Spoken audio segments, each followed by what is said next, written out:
Good afternoon. My name is Andy Peak, and I'm from Weston, Connecticut. As a keen China watcher, I was very interested in your PetroChina investment.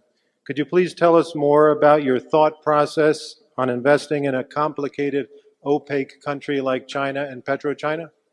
Yeah, PetroChina itself is not a complicated or opaque company. The country, has obviously different characteristics in many respects than the United States, but the company is very similar to big oil companies in the world. PetroChina may have been the fourth most profitable oil company in the world last year. I may be wrong on that, but they produce 80 or 85% as much crude daily as Exxon does, as I remember, and it's a big company, and it's not complicated. I mean, obviously a company with 500,000 employees and all of that, but a big integrated oil company. It's fairly easy to get your mind around the economic characteristics that will exist in the business.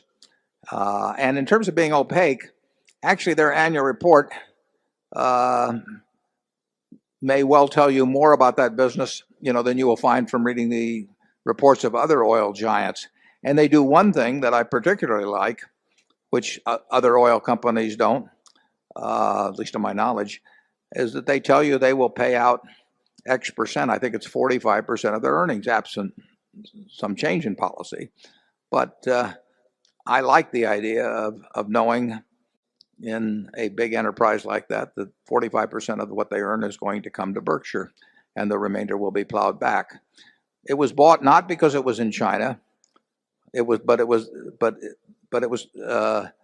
bought simply because it was very cheap in relation to earnings, in relation to reserves, in relation to daily oil production, in relation to refining capacity, whatever metric you want to use.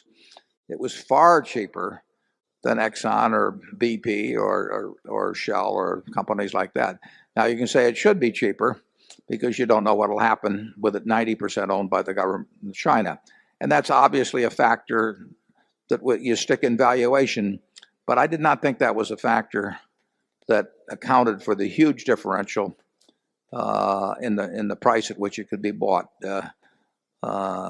And so far it looks okay on that basis.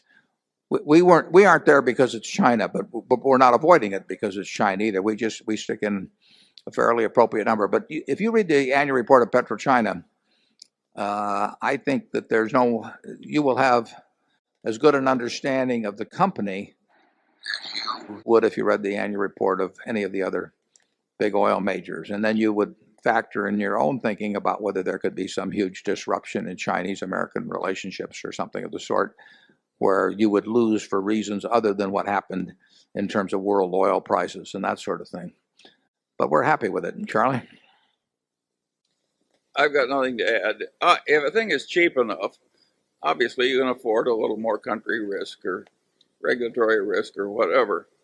This is not complicated. Yeah, Yukos, as you know, is a very big Russian oil company, and in evaluating Russia versus China in terms of country risk, you can make your own judgments. But in our view, something like PetroChina was both cheaper and had less risk. But other people might see that differently.